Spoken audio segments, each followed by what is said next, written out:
بسم اللہ الرحمن الرحیم۔ ایک ریاست کے بادشاہ نے یہ اعلان کروا دیا کہ کل صبح جب میرے محل کا مرکزی دروازہ کھولا جائے گا تب جس شخص نے بھی محل میں جس چیز کو ہاتھ لگا دیا وہ چیز اس کی ہو جائے گی۔ اس اعلان کو سن کر سب لوگ آپس میں بات چیت کرنے لگے کہ میں تو سب سے قیمتی چیز کو ہاتھ لگاؤں گا۔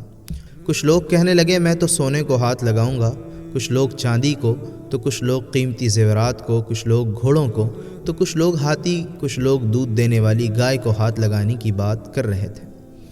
جب صبح محل کا مرکزی دروازہ کھلا اور سب لوگ اپنی اپنی من پسند چیزوں کے لیے دوڑے، سب کو اس بات کی جلدی تھی کہ پہلے میں اپنی من پسند چیز کو ہاتھ لگا دوں تاکہ وہ چیز ہمیشہ کے لیے میری ہو جائے۔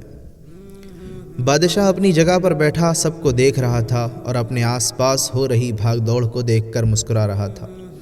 اسی وقت اس بھیڑ میں سے ایک شخص بادشاہ کی طرف بڑھنے لگا اور آہستہ آہستہ چلتا ہوا بادشاہ کے قریب پہنچ کر اس نے بادشاہ کو چھو لیا۔ بادشاہ کو ہاتھ لگاتے ہی بادشاہ اس کا ہو گیا اور بادشاہ کی ہر چیز بھی اس کی ہو گئی۔ جس طرح بادشاہ نے ان لوگوں کو موقع دیا اور ان لوگوں نے غلطیاں کی، ٹھیک اسی طرح ساری دنیا کا مالک بھی ہم سب کو ہر روز موقع دیتا ہے، لیکن افسوس ہم لوگ بھی ہر روز غلطیاں کرتے ہیں۔ ہم اللہ کو حاصل کرنے کے بجائے اللہ کی بنائی ہوئی دنیا کی چیزوں کی آرزو کرتے ہیں، لیکن کبھی بھی ہم لوگ اس بات پر غور نہیں کرتے کہ کیوں نہ دنیا کے بنانے والے مالک کو پا لیا جائے۔ اگر مالک ہمارا ہو گیا تو اس کی بنائی ہوئی ہر چیز بھی ہماری ہو جائے گی۔